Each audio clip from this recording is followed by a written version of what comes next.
Just checking out the internal fuse box for the Vivaro 2014 to 19. Come on the passenger side. Although the manual says it's on the other side, but anyway. So open the glove box, and just in here there's a little panel you pull off. One finger, and there we have it. There's all the fuses there. Very handy.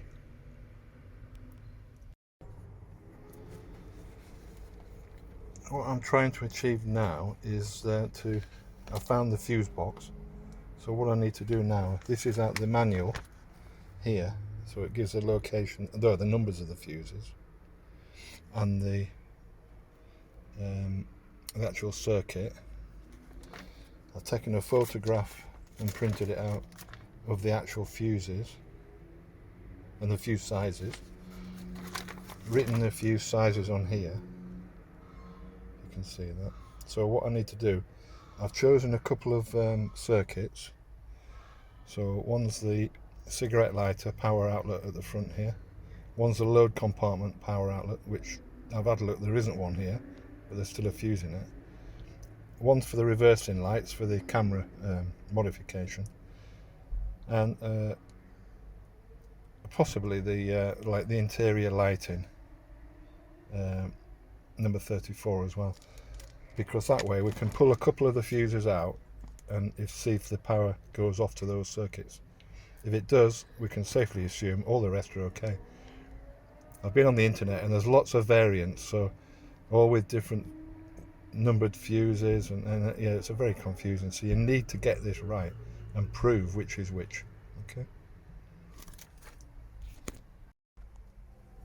my first test is cigarette lighter power outlet here to a chocky block terminal. Turn on the ignition, test the voltage, pull the fuse that I think it's the right one, and then see if the voltage goes away. Turn it back on again, see if the voltage goes away. That's the theory. Right, so I've started the engine and testing the voltage now, and that being 14.9 across the terminals of the power outlet. So now I'll turn off the engine, pull the fuse, try again. So according to the diagram it should be 31, which according to this fuse layout is that one there, so it should be fuses 5, 5, 15 and then a spare. So I'll look underneath here. I've got it back in focus now, so we can see 5, 5, 15 and spare, so it's this 15 here.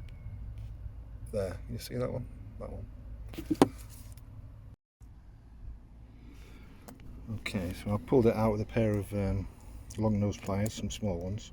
There's my 15 amps one here.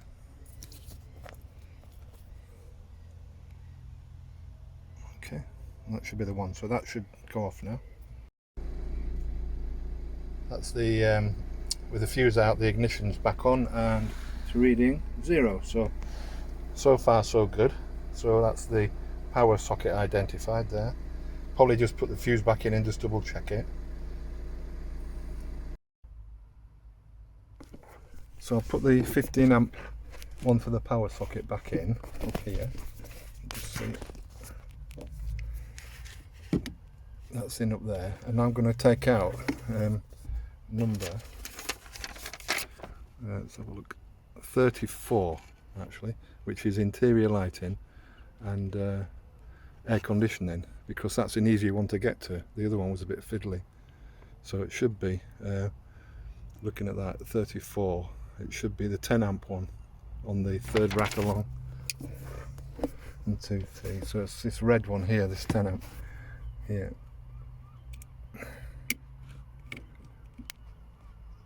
I need a proper fuse puller really.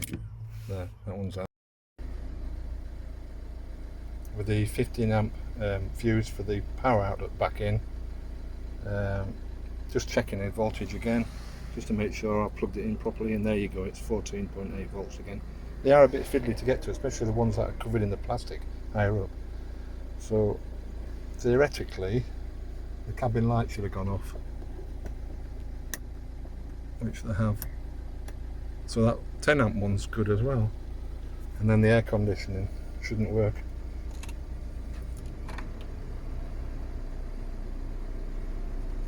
Well, the blower's working. But anyway, the lights are off, so that's definitely the right fuse.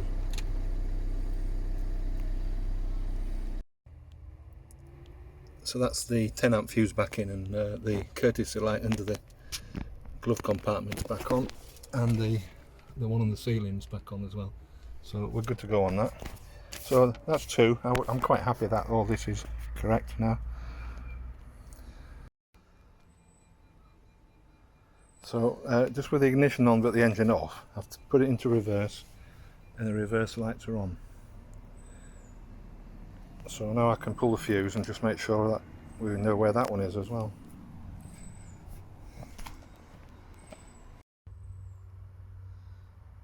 So now we're looking at the reversing lights, which is fuse 22, which is the second row in, second column in, and the third one down. So it's a 25, 10 and a 5 amps. It's that 5 amps there. That one there. That one there. I'll pull that out. These ones are hidden under this plastic, so they're a bit hard to get to. Okay, so I've got the fuse out, and it was this one here, just in that slot there. Because this is in the way, when you look, see how far up it is? If it can get in focus.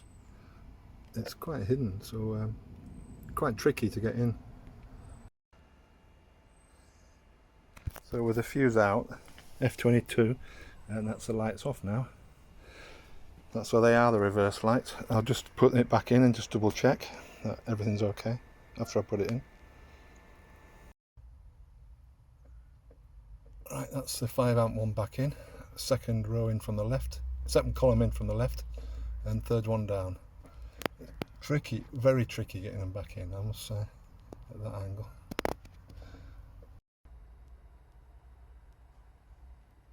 Right, that's the ignition on. So let's go around the back. Oh, hey presto, the reverse lights are still working. Thank goodness for that.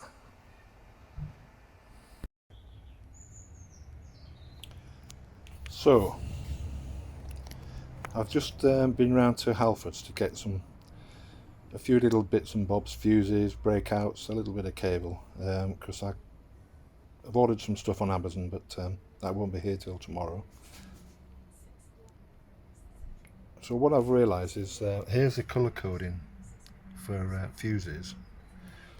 So what I've done is bought just a little assorted packet. Now my van is mini blades in the ones that you use for domestic side. The other day I wired in my camera using 8 amp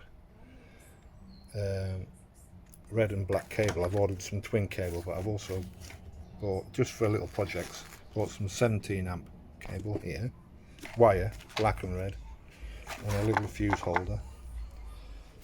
And I already had this crimp tool with the crimp connector kits. The only thing it doesn't have is the shrouded connectors here, so I need to maybe buy a couple of them from Halfords.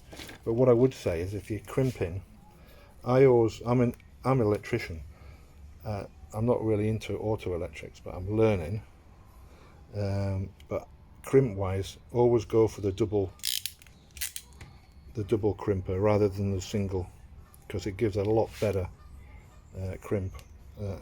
I like these, you know, with a ratchet rather than the cheap ones with just the single ends. So what I've done is I brought this here, which is a mini blade fuse with breakout wire, because they didn't have the one I wanted. So this is a 10 amp. Now I did a little bit of research on the internet, and the crimps, the red ones are rated for 12.5 amps up to 1.5mm cable. The blue ones are 27 amps and the yellow ones are 48 amps. So what I'm going to do is I'll just put the red connector on here, because that's rated for me 8 amps and me 10 amps. Unfortunately, as you know, the fuse protects the equipment, but it also protects the cable. So I can only run this in temporarily because I've got a 10 amp fuse, and that's the only one I could buy, and an 8 amp cable. So rather than changing all the cable out today, I'm just going to try it quickly and then disconnect it, because otherwise the fuse isn't rated for the cable. So I was going to put this into the power socket position. Okay, wire this to my camera system, red wire, but of course then you need the black wire from the chassis, the vehicle chassis. So I'm going to have to pick one of those up somewhere, because there's nothing in the fuse box really that you can get to. So the easiest way really is to possibly just use one of these bolt holes down here as a earth, chassis earth. That's the only thing I can think about. There isn't a specific earthing lug anyway. So what I've decided to do is filed off the coating on the black bolt here on the washer, taken off the yellow outer plastic, so when I crimp that down, that should work and fasten down with a nice seal and everything. Do the van side as well, obviously. Right, I've done it up with the socket, and that's flattened right down, so I reckon that's a really good connection there. But I'll test it with my meter from the positive somewhere to this chocky block.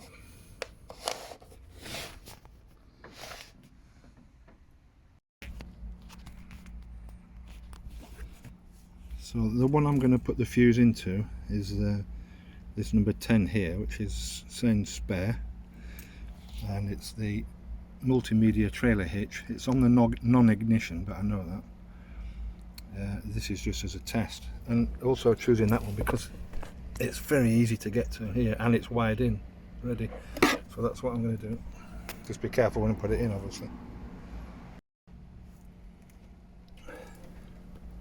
Here's another little thing that could trip you up as well, is you see on here the power's coming in on the left, and then it goes through the fuse, and then the output's on the right. Okay, so this is the way the fuse is. So you'd expect this connector to go in the same way as the other ones, but if you do, I know the buzz bars are at the top because I've just tested it. So it means that you're taking this straight off the buzz bar, and you're not going through your fuse. So that's something really that I don't know if anybody else has come across, but it's, when you're doing this, you've got to be careful you get on the right side of the fuse, basically. I've just pushed that in, and it's great, it's easy to get to this one, but you see the way that the fuses are marked. So if I'd have put it in the same way around as the other ones,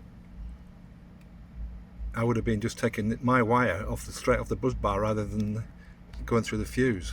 Got to be really careful with that, because you can put it in either way around.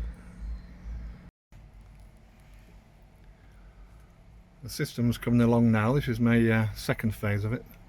I just had to tidy up my tools and everything. So there's the monitor there. I need to tie in all that cable there, and there's my temporary rocker switch here, just going down underneath the seat underneath. So I'm happy with that for the minute. So basically I just switch it on here and then switch it on here.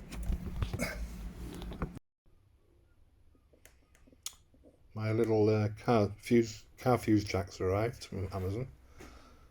So I'm going to fit these into the van today. One's the 5 amps going to be for the camera system to run that. As you remember, I had the power feeding the camera system from a 10 amp fuse just through a little switch here. So what I've done is just put the car jack on the switch and made that 5 amps, so that will protect the cable now, because the cable was 8 amps, so the cable's bigger than the fuse, which is how it should be. Right, that should be it. It covers the other ones, but that's okay.